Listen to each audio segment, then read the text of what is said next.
tell us about beer costs. Seems to me the only way is up.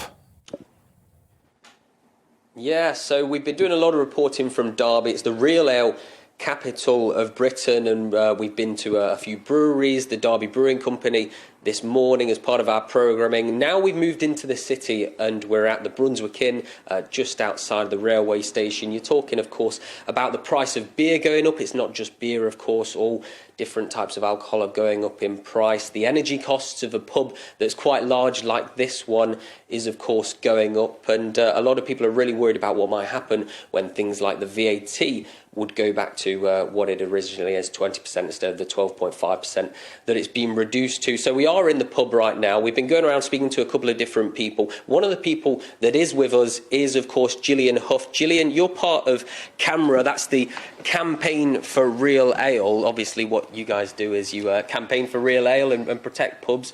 What does it feel like? What's the atmosphere right now in this industry? And is it quite a negative atmosphere? I think it's actually quite positive. Hello, Will, good to see you. I think it's reasonably positive, to be honest, in Derby.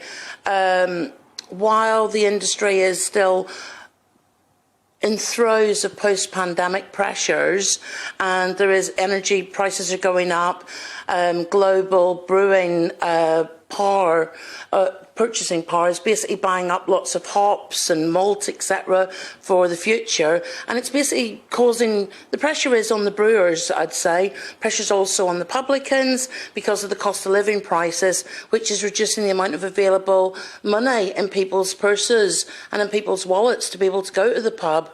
And it's so essential people should be able to go to the pub because it's all about people's mental health as well. Pubs are a place of coming together as part of a community and basically enjoying what's on offer. You know, like having local beers made locally means that you're keeping your money in the local economy. And that's the most important thing we as consumers can do, is think, where is the most independent place that I can spend my money? And then when we're talking about the Chancellor's spring statement, is there much that he can do, and what would you want him to actually do when he announces it in just over an hour? It's very exciting, to be honest. I understand this fiscal statement that's coming could help be a lifeline for a lot of businesses. You know, as Paul Harris said, breweries can't continually have prices increasing time after time with no way of solving things. So yeah, I think that we need to, I just made a couple of notes actually, I think we need to increase and expand the business rates, retail, hospitality and leisure relief scheme, so it includes brewers and cider makers, and that's important. We also need to conclude the business rates review, which the government have already started, and hopefully that'll be in this financial statement, that's going to be concluded, and that business rates will be more favourable for pubs and for breweries and cider makers. And also, I'd like to say the government's already announced that they're going to have draft duty rate changes for beer and cider in all containers over 20 litres. And I'd like those brought forward, to be honest. I think that's absolutely essential. So if we could have duty rate changes, if we could have business rate changes, and then it's just a matter of looking at the VAT hike and the energy issue. Some pubs can't even get quotes for their energy suppliers anymore because of the fact that the business that they run. Now that's scandalous, it really is, and it's not acceptable.